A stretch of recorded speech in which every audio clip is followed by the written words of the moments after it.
अस्सलाम वालेकुम स्टूडेंट्स, आज एक इंपॉर्टेंट स्ट्रक्चर डिफाइन कर रहा हूं और ये है सी समबडी डूइंग समथिंग। किसी शख्स को कुछ करते हुए देखना फिर उसको बताना। तो ये हम अपनी डेली रूटीन में बहुत ज़्यादा स्ट्रक्चर बोलते हैं। ये हमारा राइटिंग का एक अहम स्ट्रक्चर है और अक्सर हमें समझ ही नहीं आता इस फिक्रे को कैसे बयान किया जाए, तो हम एग्जैजरेट कर देते हैं। एक फिक्रा अलग लिखते हैं, दूसरा अलग लिखते हैं, ताकि हम ये बता सकें कि हमने उस शख्स को ऐसा करते हुए देखा।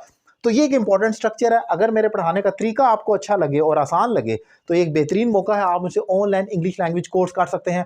पाकिस्तान में या पाकिस्तान से बाहर किसी भी जगह से एक रीजनेबल फी पे करके ज्वाइन करें।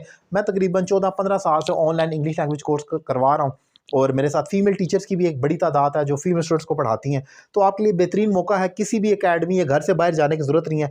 एक रीजनेबल फ़ी पे करके ज्वाइन कर सकते हैं। अपनी मर्जी का आप टाइम सेलेक्ट करें और कोर्स का आगाज़ करें। टॉपिक है सी समबडी डूइंग समथिंग, किसी शख्स को कुछ करते हुए देखना। कैसे, जरा ये देखें। आई सा Ali writing on the paper, मैंने अली को पेपर पर लिखते हुए देखा।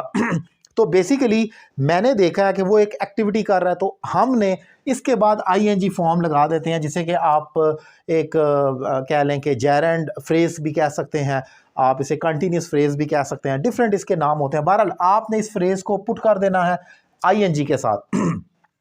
एक और एग्जांपल देखें, आई सा एसन वेटिंग फॉर द बस, मैंने एसन को बस स्टैंड पर बस का वेट करते हुए देखा, यानी कि मैंने देखा, वेट वो कर रहा था। तो इस सिचुएशन को बयान करने के लिए आई सा एसन और आगे आपने कंटिन्यूस फ्रेज को पुट कर देना है। Waiting for the bus, wait करते हुए, इंतज़ार करते हुए बस का, ये इस्तेमाल होगा। फिर शी सा द थीव्स, ये एक्चुअली एक बड़ी कॉमन फिक्रा मुझे नज़र आता है जब हम न्यूज़पेपर वगैरह पढ़ते हैं, तो वहाँ पर उससे मैंने लिया। शी सा the thieves running on the road, उसने चोरों को सड़क पर भागते हुए देखा। पुलिस स्टेटमेंट लेने आई तो उसने बताया कि मैंने चोरों को सड़क पर भागते हुए देखा। तो इस सिचुएशन को जब बयान करेंगे तो शी सा द थीव्स हो गया, उसने चोरों को देखा क्या करते हुए। आगे आपने ये कंटिन्यूस फ्रेज को पुट कर देना, running on the road.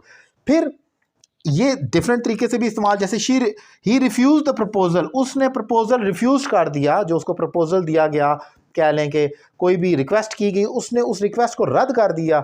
Saying it expensive, उसे महंगा कहते हुए, यानी कि उसने, हमने रीज़न भी दे सकते हैं आईएनजी फॉर्म के साथ। इसको जेरेंड जब पुट करते हैं तो हम आईएनजी के साथ एक रीज़न को भी क्रिएट करते हैं।